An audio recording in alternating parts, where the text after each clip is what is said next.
Thakur's auspicious will. A fellow disciple became a victim of political revenge and was falsely implicated in a case, which led to his imprisonment. He is someone who regularly engages in DP work, attends Satsang, and actively participates in various temple activities. When he was suddenly taken to jail, I became deeply worried. I stayed in regular contact with his wife over the phone, trying my best to offer emotional support and encouragement. I kept thinking that such an incident might mentally break him. The spiritual momentum he had built through his devotion might slow down, and it could become very difficult for him to return to that flow.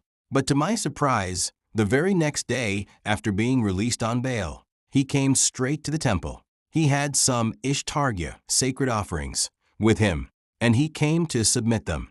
His sincerity in fulfilling his spiritual duty truly moved me. There was no sign of fatigue, despair, hesitation, or discomfort in his appearance or body language. Instead, he looked calm, cheerful, and radiant.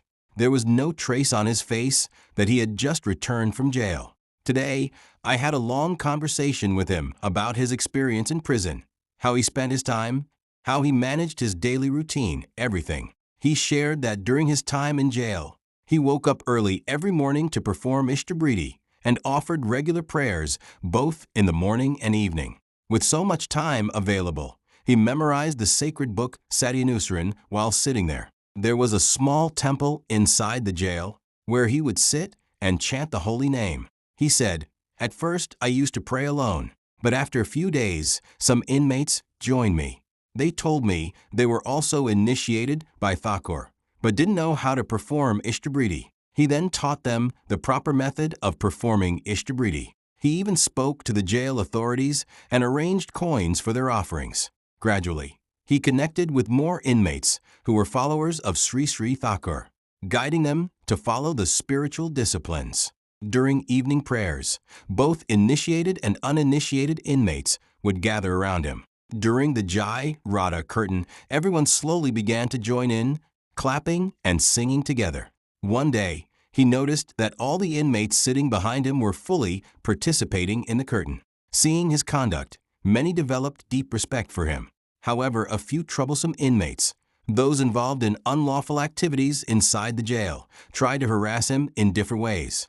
Within the prison, inmates are often divided into groups, each led by a leader who holds significant influence.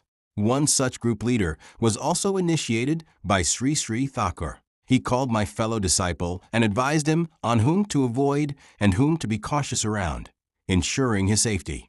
Listening to these experiences, I was overwhelmed with admiration. Perhaps this is how one truly loves Thakur, even in extreme adversity. Without any complaint or blame toward God, one continues to serve him with the same devotion and dedication. This is what I learned from this fellow disciple. I realized that in every situation, there is Thakur's benevolent will at work. Though his imprisonment may have been the result of past karma, it turned into a beautiful opportunity for spiritual service within the jail. Through him, many lost disciples found their way back to Thakur. Even he himself, while in jail, became more spiritually focused, regularly engaging in Nam meditation, Ishta, prayer, and reading sacred texts.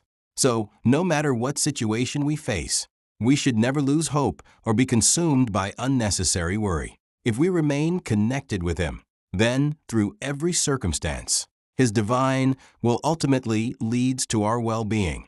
Often, we fail to understand or feel his will, and that is why we suffer. Story by SPR. Dr. Rajesh Chaudhary, Agratla, April 27, 2026.